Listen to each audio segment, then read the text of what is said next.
What up, Internet? I'm RB Beniza and this is Flatlands. Today we're in the West End, my home neighborhood, and I'm getting the haircut today by my man Egg. Got some representatives from the West End today of all different races and cultures. Today we went on a culinary tour of the West End, stopped by Goodies, picked up some cannoli, went to Emerald Palace, picked up some buttered chicken, aka crack, and some mushroom fried rice.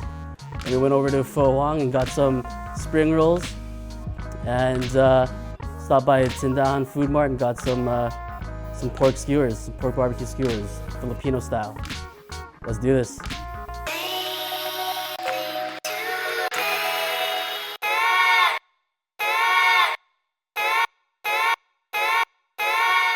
The West End's an interesting place.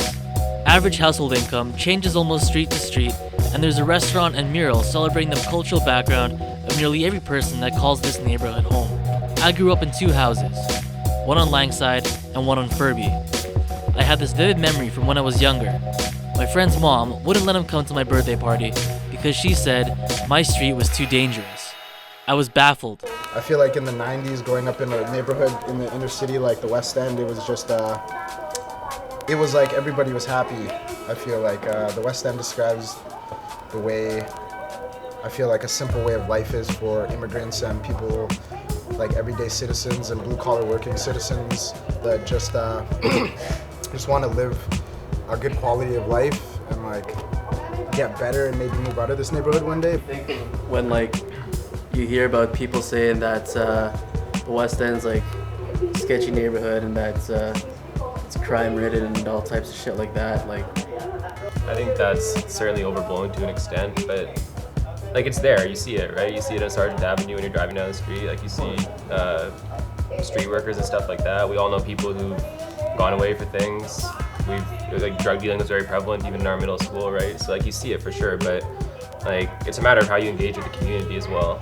Like if you're not in the midst of that kind of lifestyle, then it doesn't impact you as much maybe.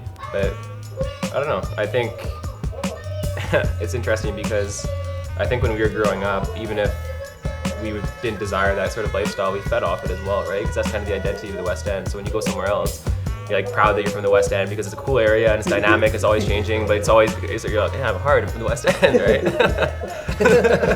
Like, so that became, even though, you know, living here we knew it wasn't entirely truthful in a lot of respects, that still like feeds into our perception of the West End.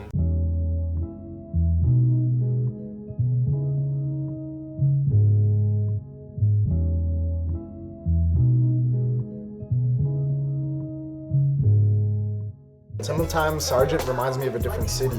Just all the shops from where you're talking about, from Arlington up till Sister Mac, and just the demographic and the people who live there. It's funny, I went to school in like St. Boniface, which is trippy because like, I mean, you guys all went to the same school together, right? But even just through the community, through the West End, I ended up finding my way to like, you know, now we don't hang out as much as we all used to, but like, you know, growing up, it was like, I went to a completely different school, could have grown up a completely different way, but I knew where I came from and I could never change that, you know? So like, coming back to the West End after being in St. Boniface for a full day, you're like finally home, you know what I mean? And then like, now I can like ditch homework and go chill with my friends, you know? I don't know if there's very many like people that are like moving out and getting their first places in the West End. Like it's more so like a family will come in and take over a home, and it's not so much I'm moving out and getting a place to myself kind of thing. It's kind of odd because like the identity of the West End that everybody associates with it is, you know, immigrants, like newcomers, and like that constant flux of people, right? So it's an identity based on that, but then the people are always coming and going, but it's similar demographics. So it's like identity based on transience, right? Yeah. It's like you have people, like people keep identifying with the West End even when they leave. The people constantly coming and going, but it always has like that newcomer identity. It's kind of a strange paradox, you know? Like yeah. I think that's the appeal of the area for a lot of people too, is that it has this like perpetual feeling of being an up and coming. Yeah. Like it always feels like it has untapped potential. Yeah.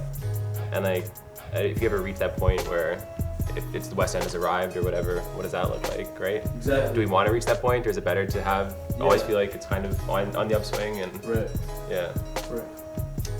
Because I don't know if I'd want to know what the end That's is. like gentrification. Right? Yeah, exactly. So yeah, so I'm saying It's like posh coffee shops and Sergeant Avenue, and like rooftop patios and stuff, which actually sounds kind of nice, but Yeah, the lavish life. I think the West End will always mean something different to different people.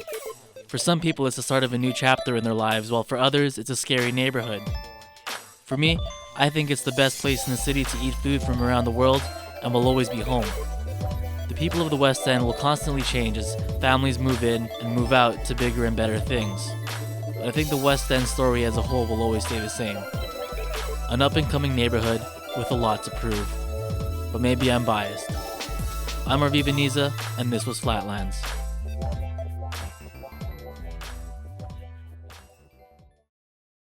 I've seen some things, but this was the hoodest thing. And the guy just pulls out a big knife and was like, what the fuck, keep stepping and whatever. You want to get the thing? And I'm just like, wow, is this really actually happening like broad daylight? I was like, one of the hoodest things I've seen, actually I don't know if it's hood or not, but it's one of my favorite memories is when this kid, I'm not gonna name any names either, in middle school. No, this kid in middle school brought, maybe it was elementary, brought a bag of frozen dog shit to school and started throwing it at people. Wow, that's so crazy. yo, that's not very hood. I'll tell you something about hood. No, wait, when there's Kevin Lee, Yo, government names, man. bro, Dropping government names. Kevin Z. Not very far.